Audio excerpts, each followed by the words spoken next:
Good afternoon, distinguished guests, ladies and gentlemen. Welcome to all who have joined us today. It is my pleasure as director of Rice University's Baker Institute for Public Policy to introduce today's webinar, Innovation and a Workforce of the Future. This event is part of the Civic Scientist Program, which is sponsored by the Baker Institute's Science and Technology Policy Program. The mission of the Science and Technology Policy Program is to facilitate substantive dialogue between scientists and policymakers on critical scientific issues facing the United States and the world. The Civic Scientist Program advances this goal through three initiatives. An outreach program that sends scientists, doctors, and engineers to local schools to talk about careers in STEM, a recurring publication of science and technology policy recommendations for the White House, and a series of lectures by world-renowned civic scientists. Dr. Neil Lane, the Senior Fellow in Science and Technology Policy at our institute, describes the civic scientist as someone who uses his or her knowledge, accomplishments, and analytic skills to help bridge the gap between science and society. The Civic Scientist Program is based on the premise that a more informed and engaged society will lead to improved science policy in both the private and public sectors. The program advocates for scientists and engineers to engage with the general public, to educate, to inspire, and in doing so, recognize that their role extends beyond the laboratory. Through this exchange, civic scientists become a vital link between science and the public good. So the Civic Scientist Lecture Series has been ongoing for the past 15 years. And during that time, the Baker Institute has been host to the nation's leading scientists and engineers. These have included Dr. Stephen Chu, former US Secretary of Energy and Nobel laureate, Eric Schmidt, former Google CEO and current chair of the National Security Commission on Artificial Intelligence, John Hennessy, former president of Stanford University and chairman of the board of directors for Alphabet, Inc., and our own very Dr. Neil Lane, who has also served as science advisor to President Bill Clinton, Rice University provost, and director of the National Science Foundation. The series is generously supported by a gift from Winifred and Benjamin Cheng, as well as sponsorship from the Weiss School of Natural Sciences and the George R. Brown School of Engineering at Rice University.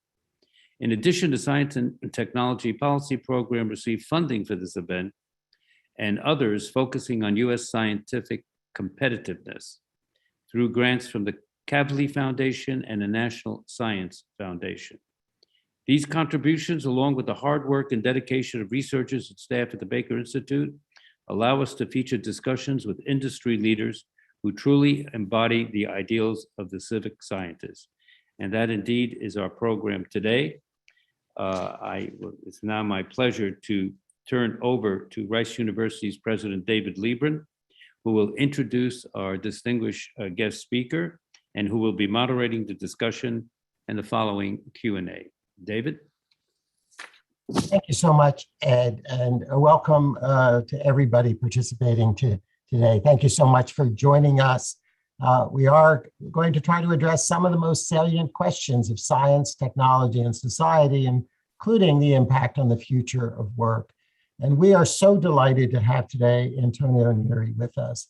He is the president and chief executive officer of Hewlett Packard Enterprise, the global edge-to-cloud platform as a service company responsible for the development and delivery of enterprise technology solutions and services that help organizations accelerate outcomes by unlocking value from all of their data. During his more than 25 years at the Hewlett Packard Company and Hewlett Packard Enterprise, or HPE, Antonio has held numerous leadership positions. Most recently, he served as executive vice president and general manager of HPE's Enterprise Group, which included the company's server, networking, storage, and technology services business units. Prior to HPE's separation from HP, Antonio ran HPE's server and networking businesses, where he was responsible for bringing new innovations to market and the execution of the go-to-market strategy.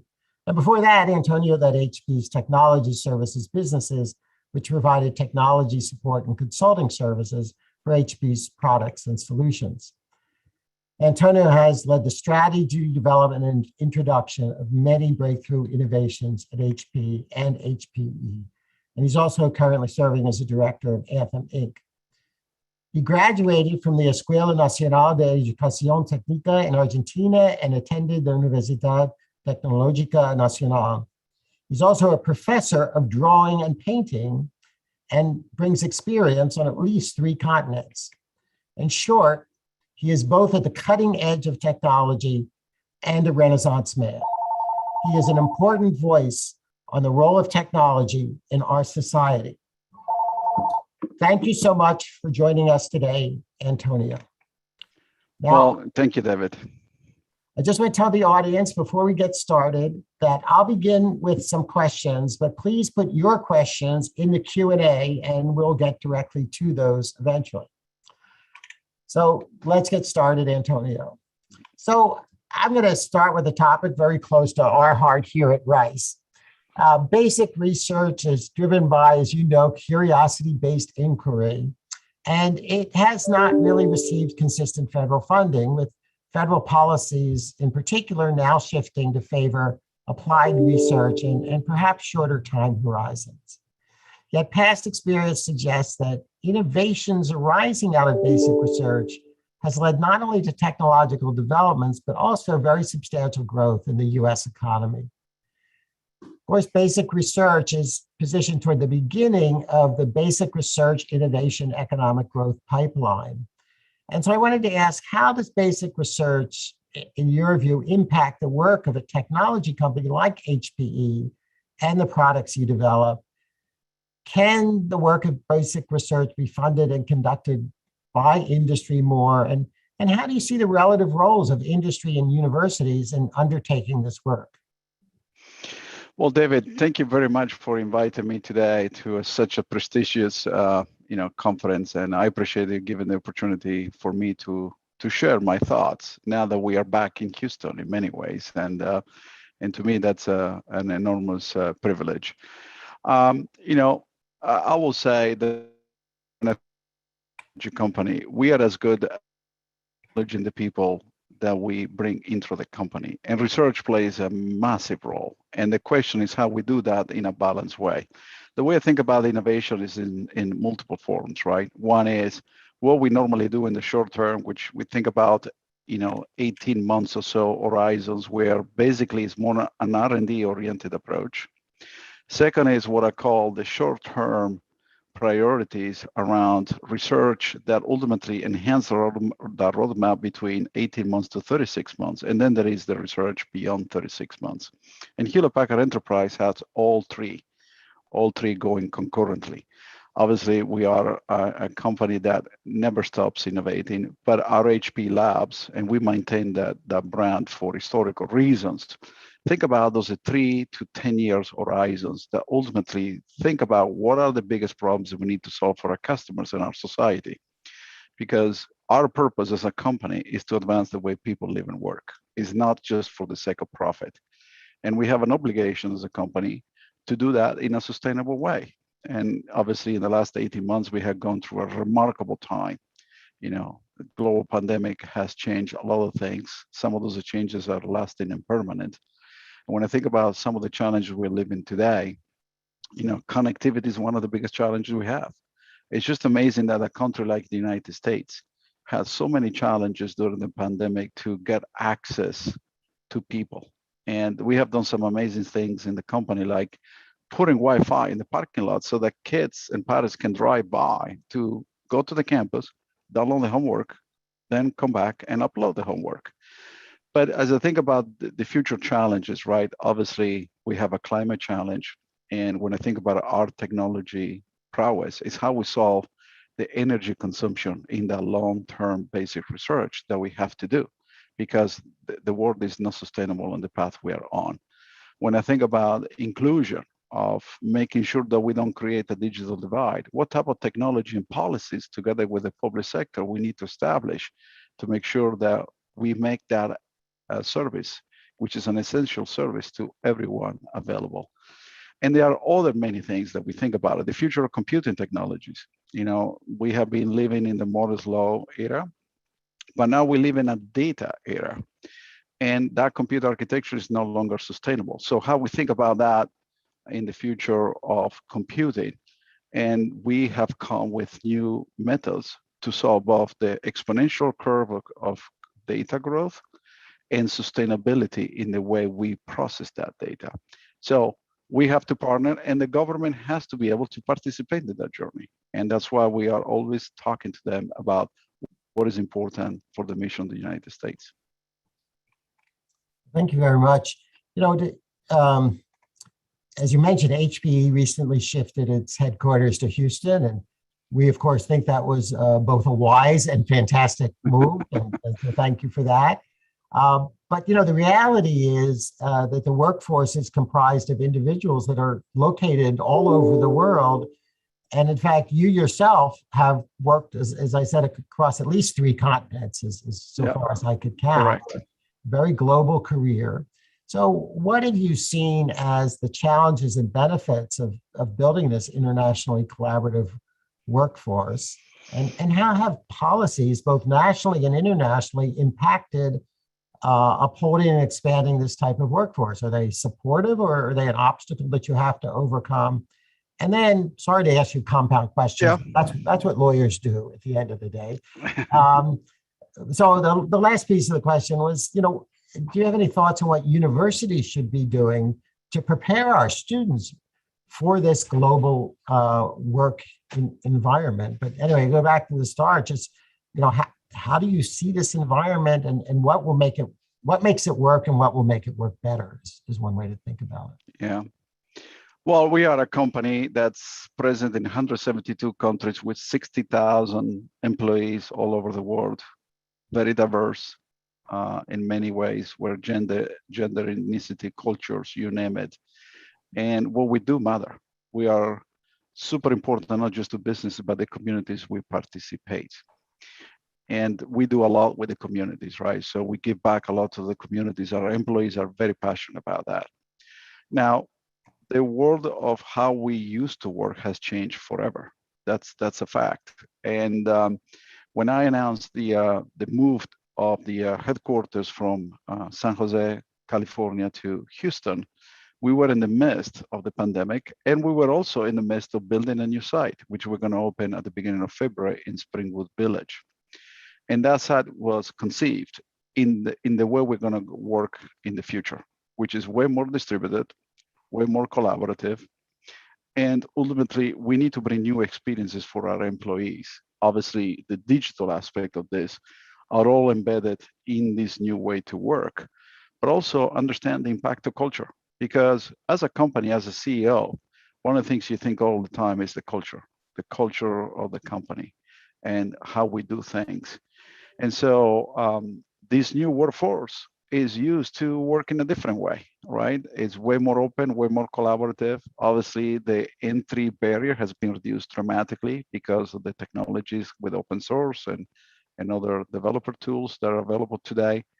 And therefore, we are going to work in a much more distributed environment than ever before. Just to give a sense for you, David, of the 60,000 employees, only less than 20% will come to the office to do work, the actual work. Meaning you sit at a desk and you have your own workspace. But 100% of the employees will come to collaborate, to socialize, to meet people, to host customers. But they will have more a kind of a touch and go type of approach. And we have established what we call an edge to office program, so that we give our employees the flexibility to do work where it makes sense, but also that allows us to attract and retain different type of talent. Where before you were kind of bounded by the location we're in, now we're no longer in that environment. So I think universities need to understand, obviously, the mindset of our new generation and what is important for them to understand how to operate this new world, which is an edge to cloud world. That's why we are building the platform, as we call it. and make sure we give choice and flexibility to our employees. And that's a way to attract, retain, and develop new talent going forward. No question. So I think as you've sort of already kind of alluded to, for many people, work does look very different from 2 years ago as a result of the pandemic experience. Many workers conducting business in their homes rather than their offices. It's, one of the features I like is you can make it so nobody actually knows where, in fact, you are at any given point in time. And you've, as you said, allowed employees to fully make that transition. Are you beginning to see, how employees are responding to that shift and what that shift means for the workplace? It sounds like you've chosen a more hybrid kind of approach that you're also requiring folks to be in proximity. Are you allowing folks to not be in proximity, to be fully remote and only accessible by Zoom? And how do you think about the workplace as a workplace and a community? Is that something we just have to change our notions about, and accept the notion that community is also becoming substantially a virtual community? Or do you see, in the way you just talked about, that you're going to create a lot of flexibility, but that physical community of the workplace still remains important? It's the latter, David. I mean, obviously, we have gone through an extensive process to look at every job function of the company and what it makes sense for that job to be performed where.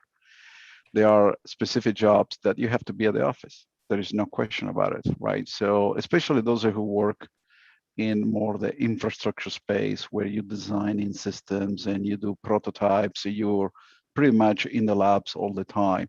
And that's what I love about the new site. We have created a state-of-the-art, 250,000 square feet of labs where the benches and the labs are all co-located. And therefore you expect that human interaction to drive creativity and drive speed, because in our industry, speed is everything. And there are other ones that they can absolutely work at the edge, in their home office, in remote location, but still be connected, right? Connected with the rest of the fabric of the company, which is the culture I talked before, but then ultimately give them the opportunity to come to a site when they need to. And this is why we have redesigned all our sites around the globe in a modern open space where the workspace becomes a collaborative space and a whole different experience in many ways. But they are always connected to that community. And that community is important for us because we support customers there. And that's where we connect with them. And that physical engagement, meaning, together in the location, is so important. So that's why we cannot just go all virtual. I don't believe in that. That is the face-to-face aspect of this is very important. But we went job by job and we define exactly where people should be and give them the opportunity to do the job in the most flexible way. So I just want to make sure I understand, because it sounds like on the one hand, you go through and say, what does this job require? But your last statement suggests that you don't do that with absolute rigidity, and there's still some room for flexibility based on Correct. Individual preferences, needs, and so you're Correct. trying to combine those two things together. Correct. And honestly, the locality of things are important. I can tell you, here in Houston, people are more propense to come to the office, no question. It is that connection with the community that's very special in my mind, because people like to be together. When I was the old Compact side, you can always see the flow of people, the energy, and so forth. When you go to the Bay Area, and particularly after the COVID, and knowing all the challenges they have there with infrastructure, traffic, some people are maybe 2 hours on the road every day. People said, not doing that anymore. I'm moving to Tahoe. I'm moving to Nevada. I'm moving to Arizona, and therefore is a whole, and honestly, I never felt that strong sense of community, despite being there 6 years. Remember, I was here 8 years, then I moved to California and I'm back almost for a year. And that didn't happen there as I saw it here. We rally behind causes here much quickly. if I can translate that. So if you're a company and you want a great, friendly, outgoing, engaging sense of community where people really want to come to work, move to Houston. I just want to make sure. Definitely, it is one aspect of it. And honestly, the other aspect of it, which was very attractive to me, was the fact that you can attract and retain great talent in a diverse way. Yeah. This obviously Houston is the most diverse city in the United States, and that to me is invaluable, because I believe, to one of the first questions you asked, diversity makes you stronger. I always work in diverse companies, and I tell the level of creativity is much higher. The ability to debate things and draw new ideas is significantly higher, and I believe is a better company in the long term. We are seeing Houston's diversity as one of the primary attractions, I think, in companies coming here. It's a remarkable group of people here. So I wanted to turn maybe one last question before turning to some of the participant or audience questions. Which you alluded to. It's around the digital divide. Over the past year and a half, schools at every level, from K through 12 to universities, have had to shift, at least in part, to the online learning environment. And we know that transition impacted student populations differently, depending on their access to broadband internet and technology, really especially at K through 12 levels, but even for colleges and universities. Students and families with limited resources or in remote locations have fallen behind due to that digital divide. But in some ways, I think we might say that the pandemic has only just made visible a problem that already existed and persists. And I wanted to ask you about the future impacts of the digital divide. And should we begin to think of digital access as a basic feature of human security, equity, and fair opportunity? And what policies can create more equitable access to broadband connectivity and basic technology? Yeah, absolutely, I would say. And to me, I put connectivity at the same level of water and electricity. We live in a digital economy. If you're not connected, you're not participating, and that's unacceptable. We cannot leave communities behind. Obviously, the minorities tend to be impacted the most, and that's substantiated by data that we see every day. So we have to have an agenda at the federal level and at the state level that makes access to connectivity ubiquitous and fair to everyone. And we are part of that process, working with FCC, but also I'm personally engaged with the World Economic Forum on a global basis. I lead a group of CEO champions that are working with the public sector to enact the right policies to incentivize the progress in this area. And if you go, countries like India is a great example. Countries like India, they get actually access to connectivity at a very accessible way. We have companies like Reliance and others, right, and making a huge amount of capital, but also drive that content distribution, because the fact of the matter, people don't subscribe to TV there. They just consume everything on the mobile phone. But the connectivity access is so cheap that everybody can get access to it. But here in the United States, particularly in the remote areas, it's just dismal to see what happened. And you're right, the global pandemic put the spotlight on a problem that was very pervasive. And we absolutely need to step up and address this problem. We actually, as a company, have fantastic technologies with Wi-Fi and WAN connectivity that we can make these available. And we're working with every customer segment to make sure they take advantage of that. But the federal entities have to step in and make sure that the funds are there to create the basic infrastructure. And if you think about the use cases, whether it's education, whether it's autonomous transportation, whether it's healthcare, whether it's Industrial Revolution 4.0, manufacturing, all of them need connectivity, right? And that's the beauty about this. If we do this right, we can create an enormous amount of value, because as we connect, we create a lot of data, and that data has value. And to me, that data is what it's all about, how we use data to solve some of the societal biggest problems we deal today, which we are. And I can talk about the use cases about that as well. That's really going to take all of us really participating. Absolutely. And Absolutely. thinking of it in the same way that historically, for example, we thought about transportation systems, right? With huge investments in railroad and huge investments in highways. And I think the challenge a little bit is it's both the common investment in the network, but it's also the individual investment. You know, if you need a laptop or something to connect to that network. And so we have to find ways to provide that. If we're gonna, you know, if people are gonna have a fair shot from really these days, kind of age 4 onward. Well, it's a great example. We're talking about now connectivity, but when I was attending the university in Argentina, we barely had access to textbooks. We used to make copies of Texas Instrument books as we were going through our courses. It's not like they were available.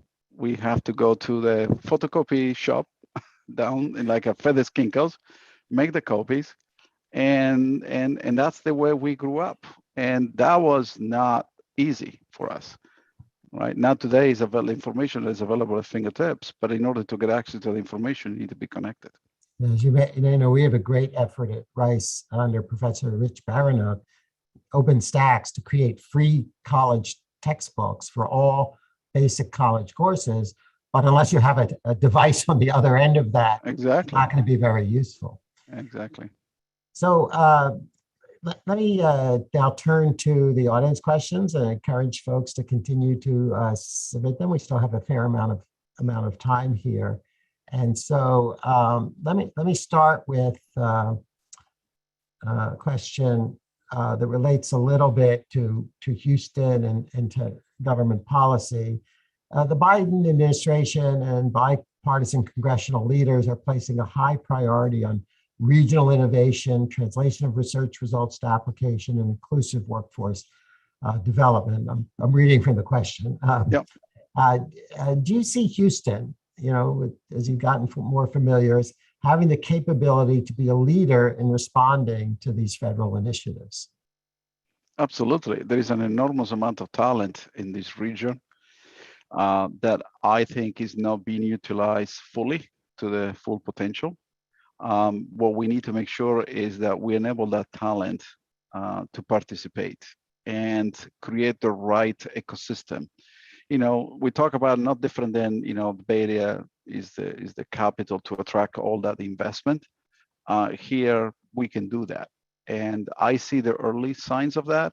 But we need more companies like Hewlett Packard Enterprise, ExxonMobil, and others to partner together to make sure we create the right ecosystem and surface the enormous amount of talent in this region to go address one or two key issues that the government ultimately needs help with.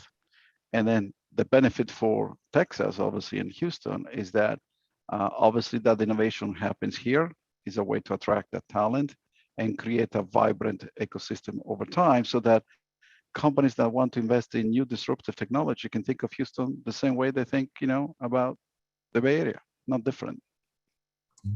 Well, that's certainly our goal here. And I have to tell you, I've seen the city, and I hope you had this experience. I've seen the city come together here around that in a really remarkable kind of way. Working with industry, Greater Houston Partnership, higher education, all toward that goal. The next question is a sort of a practical one around the topic we talked earlier about, which is remote work.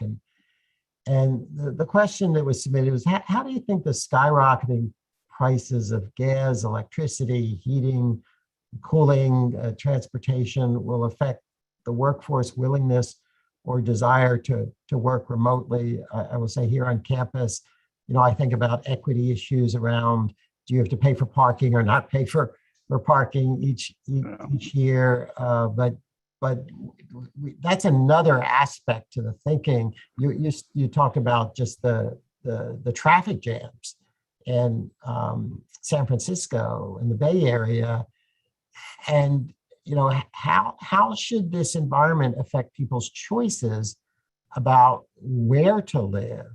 And how do you think about, again, that people facing very practical sets of questions that companies have to respond to, but people also have to decide where should they live and what kind of flexibility that creates in dynamically interacting decisions in effect. I think it plays a big role. I'm moving several hundreds of people from the Bay Area to Houston, and the early movers, I will call it, because obviously not everybody's moving at the same time since the new office is not yet open, are ecstatic to be here. The love, the vibe, the love, the cost of living, the love, the fact that there is so many amenities. And I think, many of them, they had the wrong perception, to be honest with you. But definitely the inflationary cost associated to what we see today. I was joking with my Argentinian friends, right? So when we grew up in the 80s, and still today, by the way, we're living in the hyperinflation, 30, 40, 50, 100% inflation every year. Here we are at 5%, and now called United States is in a hyperinflation because 5% in the United States is very high. You see now what's happening with the cost of oil, which is growing every day. And so this is why the policy of the Fed, the policy what we're doing on the private side to continue to drive growth and then economic value, and then ultimately the policy at the state level, right, is ultimately plays a big role. I think employees are looking what lifestyle they want to have, where they want to do the work, and then ultimately where they want to raise their families. I argue Houston is a perfect place to grow families because especially those are early young couples that they can afford a lifestyle that's better for their family. However, I think over time, everybody's going to put everything on the table and decide all those things and decide where to work. But I'm very confident that we can attract people to the state and particularly Houston because you get access to things you can't get in other states. Absolutely not. We as a company, for example, since we were on the spring side, on the west side, now we're moving to a little more the east, close to 45. Many of them will have to travel to 99, right? Highway 99. And we have decided we're going to pay for the toll roads. So they don't have to worry about that. So that's, not different than you do in other areas of the benefits, right? For example, we as a company enacted a 6 months parental leave for both the father and the mother. We obviously do 401k contributions. We have healthy benefits along the way. So it's the whole package you have to bring together. Is the experience associated with that, and ultimately, what is their career progression? All these things, David, will come as deciding factors for employees to decide where to work.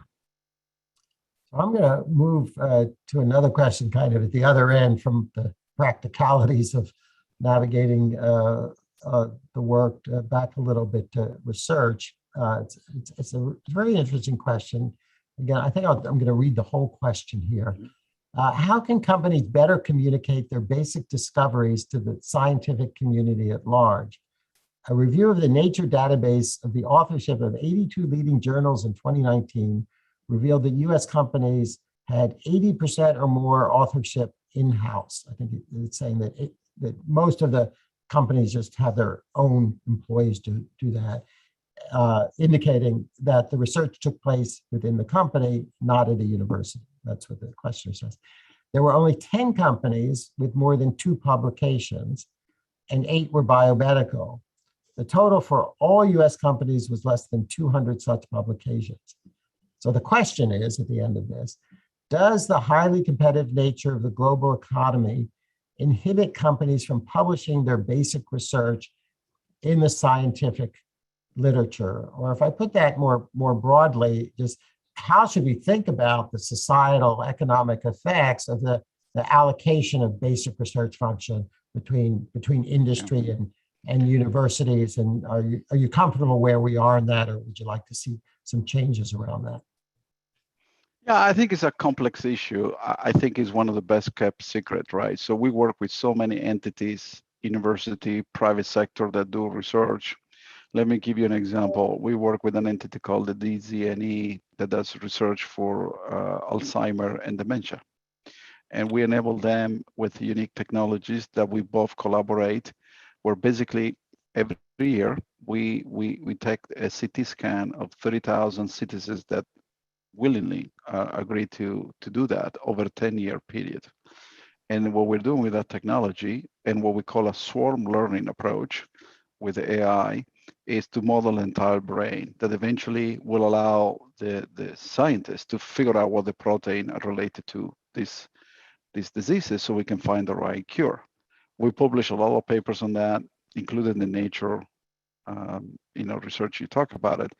But also we work with other universities around IoT and smart cities and you name it.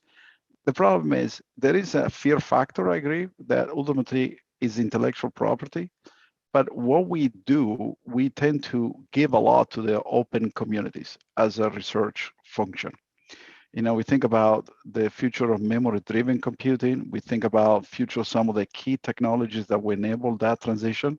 For us, it's a good business practice because the more people adopt that, the more we attract them to our ecosystem. So the basic research we do, we make it available in an open source approach so that people can join that community and continue to build more. But you have to do it in a way there is incentives in place. It's not just about sharing white papers, but it's to create a joint ecosystem that continues the research in a much more multiplied way. And I think the other thing is that we have to do a better job partnering with the universities. I think sometimes it becomes very transactional in my view. And this is where, if we agree for the next 10 years, we're going to focus on this thing, let's put together the right resources and make sure the investment stays. Because one of the problems we have in the private sector, driven by the pressure of sometimes shareholders, is that you start and you stop, you start and you stop. That's not good. You start and you continue, right? And so as a CEO, you have to make those decisions. And that's why sometimes it's better to do a few things better than do many things and then ultimately not get the leverage. And in my company, I have decided to focus on 3 domains: connectivity, cloud, and data. Those are the 3 things I focus. Connectivity, again, we spoke about it. Cloud, it has to be a democratization for all the applications and workloads customers run in an open ecosystem, not in a locked ecosystem. And then data, obviously, is all about extracting insight at the pace we haven't seen before. And we bring all that together in an integrated set of solutions for customers to consume. But also, think about the sustainability side of that, where we favor what we call the circular economy, because these assets can always find a new life. And that research shows that actually we can create a better world and reduce a ton of e-waste. But we can share more. And I will encourage the audience to look at our Living Progress report, which is published on hp.com, where you can see all the commitments and the type of research we are doing. But definitely would like to do more with you, David, and the team, now that we're local. I think you put your finger on, I'll call it a challenge rather than a problem, is companies and industry on the one hand and university on the other try to come together, negotiate intellectual property, have in some ways very complementary strengths.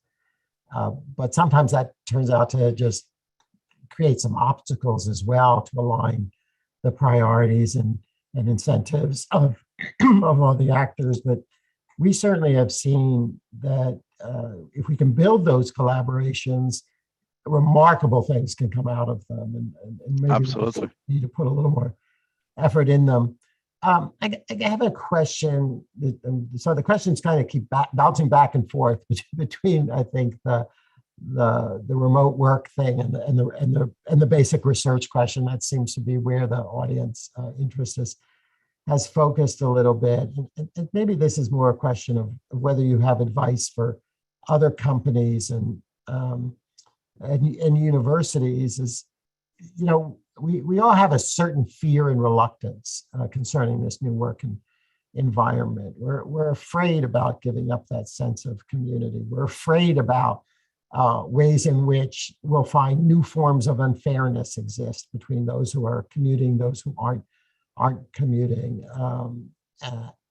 we're afraid about the burdens that'll be put on people, both the people who are at home and work. And so, as with any major transition, and I think it's hard to argue against the proposition that we are in some stage of a truly major shift in how we think about the connection between work and geography in the history of work. And I just wonder, given where you are and how much thought you've put into this, do you have a couple core pieces of advice for the fearful and reluctant among us, so to speak? Well, the one thing I learned, David, through the hard lessons is that you either disrupt or you're being disrupted. And so it's just a matter of time. I know in our industry, things move at that lightning speed.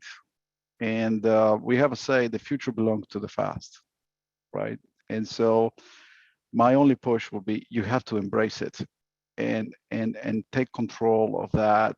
And then obviously trying to be a disruptor, but not without giving up your culture values for what you stand.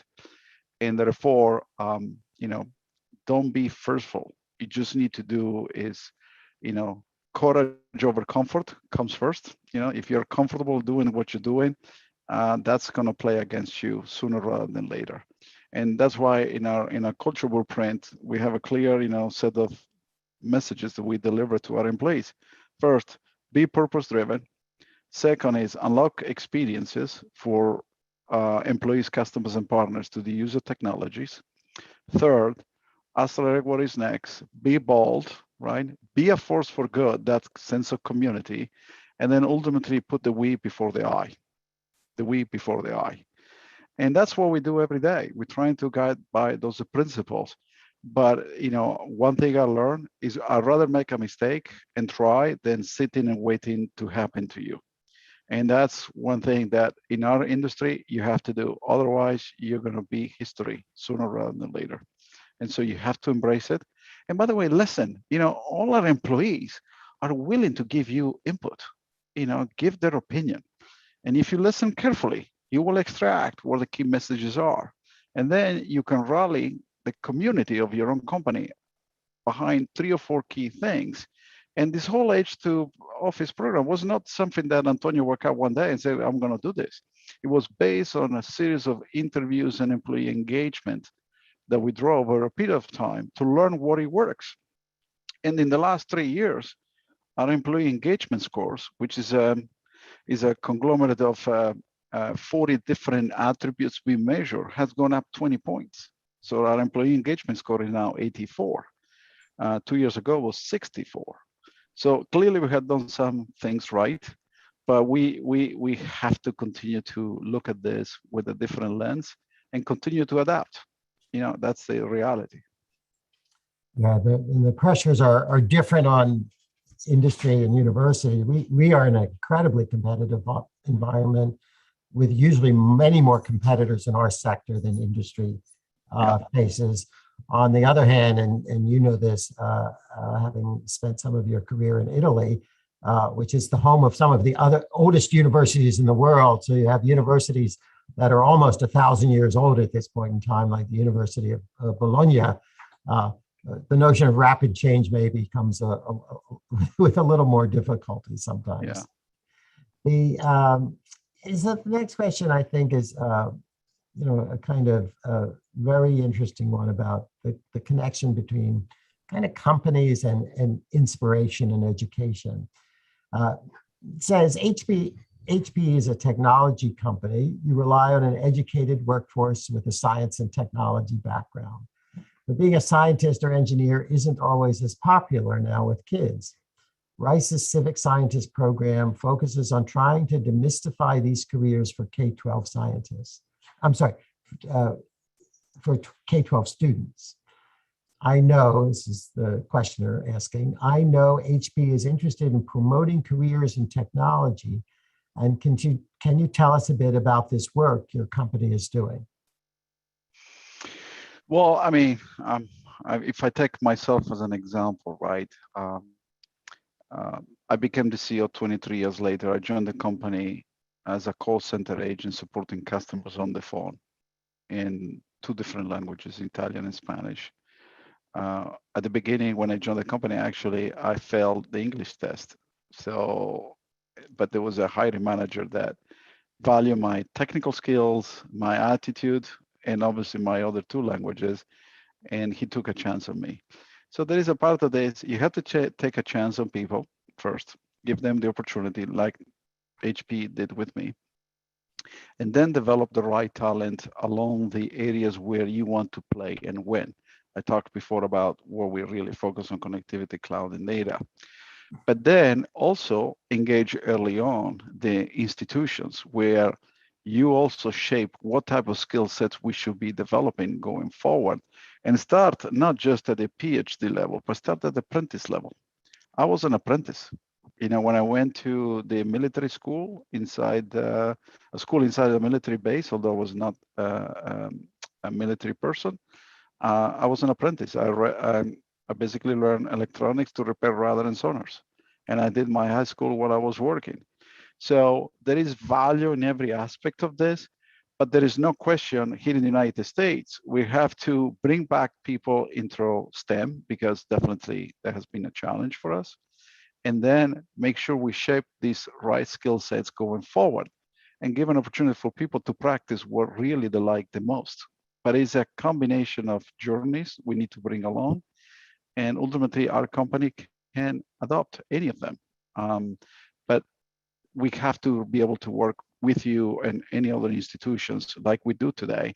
We need skill sets in AI. We need skill sets in cyber. We need skill set in microprocessing. We need skill sets in software. Those are key domains that will continue here for the next decade. And then we need, obviously, the basic research. All three come in an ecosystem, and different people have different desires along the way. Thank you. Back on the remote work, I thought this was an interesting question that was just submitted. I'm quoting you again. Remote work, particularly when work can be conducted internationally, sounds rather close to outsourcing to foreign labor.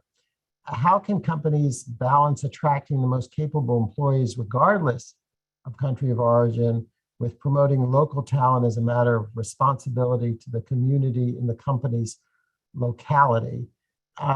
There's sort of two different questions I actually think are embedded in this question. One is about local versus international, and you know, you've talked about wanting to be a great citizen of Houston and support the community. Is there a tension there that's hard to resolve?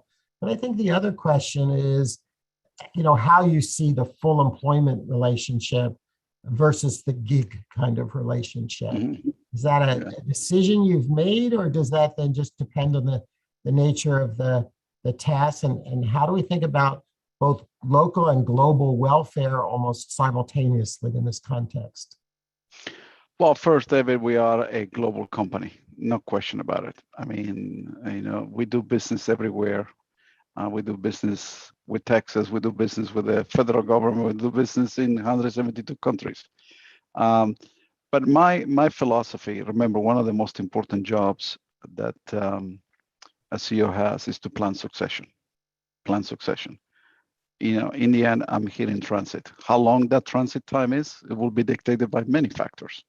You know, it's not just financial performance, is the vision, the strategy, execution, and so forth. And I have in my belief that promoting within is always super, super critical, because ultimately people need to come with a view and a vision that ultimately they can achieve their dreams, not different than I did. However, you need to also attract and retain talent in very unique areas where you know you have to have thought leadership, a unique set of skill sets. Those are what I call the big evangelists that drive the rest of the organization around different things. And now that talent is available everywhere. And so, you know, I don't say it needs to be exactly in that location. Definitely, I would prefer to be in certain center of excellence because proximity matters. But if I found a unique person that's located somewhere that ultimately has the right DNA and skill sets, that's not an issue for me. However, my first priority is to plan the succession and promote within, because that's a self-sustaining, you know, culture that you need. because it's easier to retain a person than attracting a person. Every time you need to replace someone, it's very painful. They come in with a different culture. They don't understand all the aspects of the company. It is a time-intensive investment and money that honestly you don't have these days. Stability really matters. You know, as you've talked about, you know, the different time frames of your view and the wide range of goals in some ways. On the one hand, you say you focus on three things. On the other hand, you've talked about your employees, you've talked about your communities. And so the next question kind of relates to that, which may put you on the spot a little bit.